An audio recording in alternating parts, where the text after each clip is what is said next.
Okay, here is Tennyson Kid, and we just call him Tenny or Ten.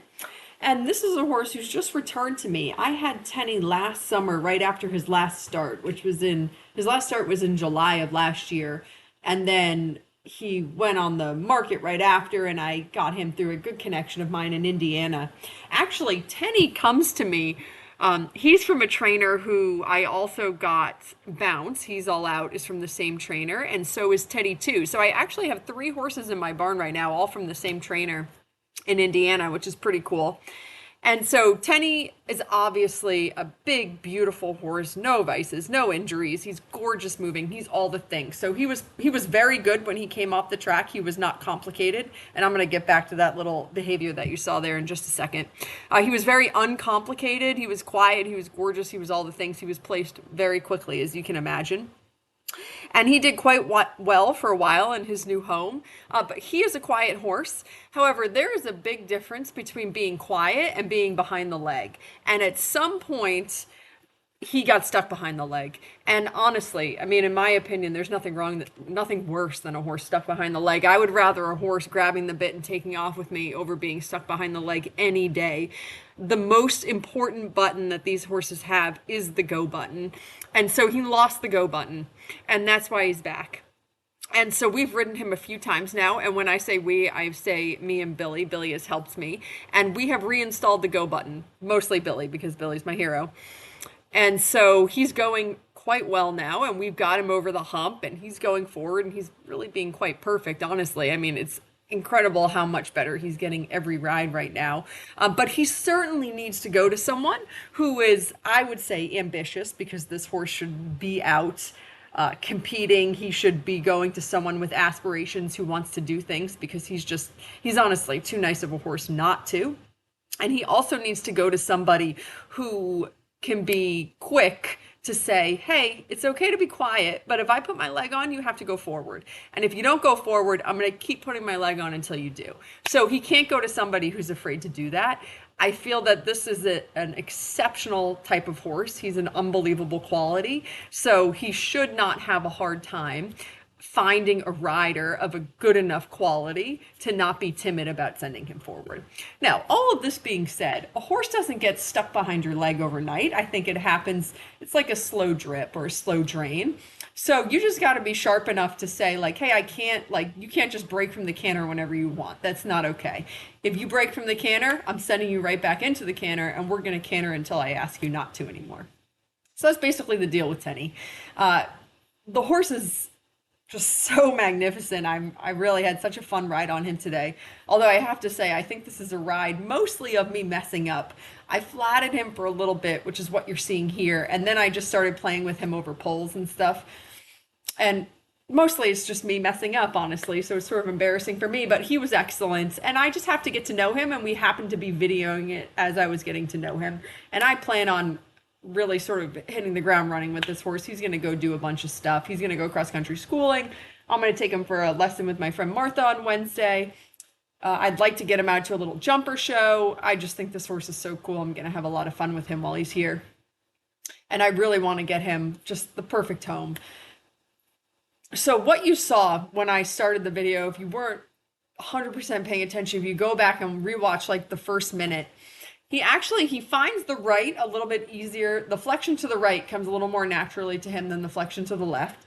And he's just a little bit confused about the difference between being asked for less left flexion, being asked to move off the left leg, and being asked for the canter transitions. All three of those things to him feel a little bit muddied. So when he popped into that left canter the first time, when he first cantered, I actually wasn't asking him for the left canter. I was asking him to wrap around my inside leg, find some good bend, move off the leg a little bit, and get up into that corner, the corner that we're coming to right here.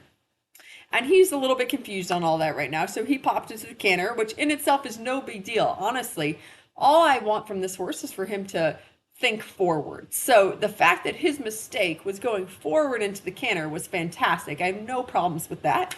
However, after he spent 2 or 3 strides in the canter, then he kind of maybe had some regrets about popping into the canter, and he felt to me like he wanted to get sucked a little behind my leg, and we just can't have that. So what you saw was how we got him in front of the leg. It took absolutely no spurs, no whipping, There's nothing complicated about it. You just have to sit still and insist that your leg means go. And it took what, 4 or 5 steps of him doing like a little bouncy crow hop thing where he protested. I insisted, I kept my leg on, I sat still, and then he came forward, and then there's a horse in front of your leg. So then I just worked the canter for a little bit because at that point I just really wanted to send him forward. So we did. He went forward. It was wonderful. We found some really nice left flexion in the canter, and then we came back to the trot. So he wants to do some stretching. And I love it when horses want to stretch, but he wants to stretch a little bit curled. So I would actually much rather that he be in this frame here with his poll still as the higher point and the nose poked out. I really want him to always be at least on vertical or nose poked out, poked out. He has a little bit of a tendency to want to curl behind the vertical. Okay, so here I did ask for the right canter and he did pick it up, but again, it just felt a little stuck, a little behind the leg. So we cantered a few steps because I wanted to make sure he was willing to keep coming forward. And then I asked him to trot and I wanted to repeat the transition. I love this trot here. And then that was a much better transition. You know, I know you can't 100% tell from video, but from me sitting in the tack, it just felt like I asked, he went, no drama, no second thoughts. It was just very fluid.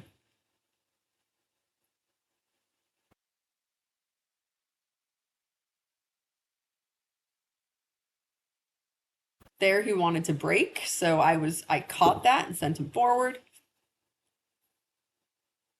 And it's a very normal thing for horses, especially greenish horses, to want to break out of the canter. There's nothing weird about that. However, you know, if you're sitting on a horse who wants to be quiet and you know he's capable of getting stuck behind the leg, it's really important that they learn that they keep cantering until you ask them not to anymore. And also just his strength and his training in general. So this canter here felt really good to me. So I thought I'd start popping him over some poles. I had no like prior intent. I didn't know when we started this ride that I was going to start playing with poles, but that right canter just felt good. So I just thought, hey, why not? Time to get to know this horse a little bit better. And again, this is the part where I feel like you see me messing up a whole ton because I'm just sort of figuring him out at this point. He's figuring me out. But actually, he was wonderful. So I left in all my mess ups because he was so good. And as we did this, actually, and we went on and we did polls for like a little bit without stopping. And he definitely was getting tired, but it was a great opportunity, actually, to reinstill. You know, of course, I registered when he started to feel tired that, okay, you know, we're not going to go for another 20 minutes, obviously. That would be quite mean.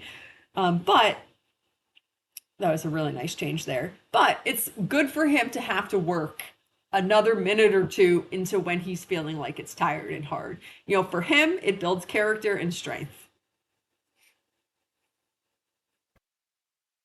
So here I'm just playing around with trying to get the lead that I want to land on.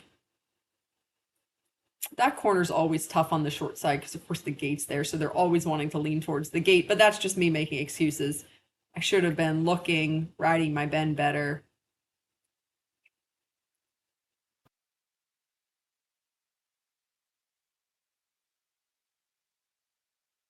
But I do have to say that as we went with this and as we played with the poles, I pretty much could forget that there was ever a moment when I felt like he was stuck behind the leg. He just felt so honest and trying and honestly happy to do it. And I love how you can see his ears flopping. You know, he's just totally relaxed. He's like, "Oh, you're really messing this up a couple of times," but he's just so happy to keep doing it and he's not getting upset. And his previous owner did a wonderful job of installing rhythm in him because it just comes so easy to him to keep clocking around in the same 1-2 rhythm the whole time.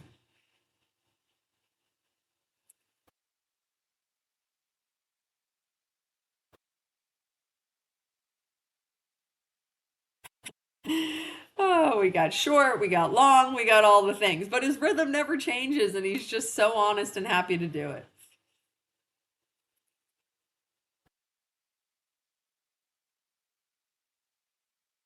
And then really cute change over that pole. Super good boy.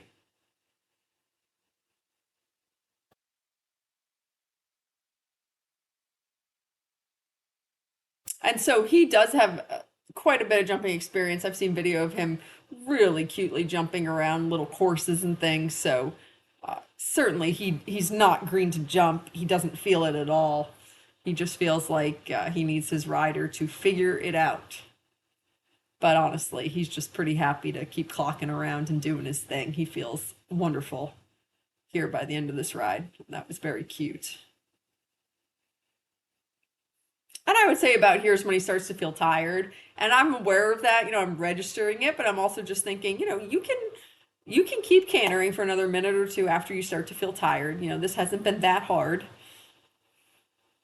and it'll be good for you.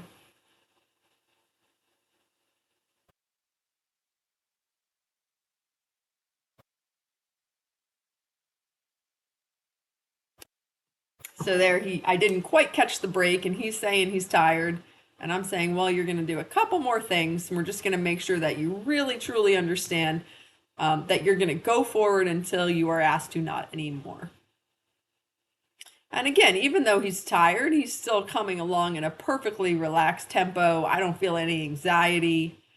He's just huffing and puffing and sweating really good. It was so humid today.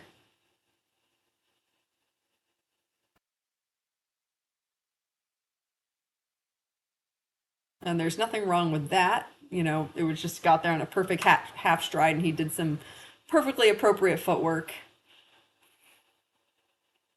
That's not what I'm talking about when I say, not wanting him to break out of the canter. That was different.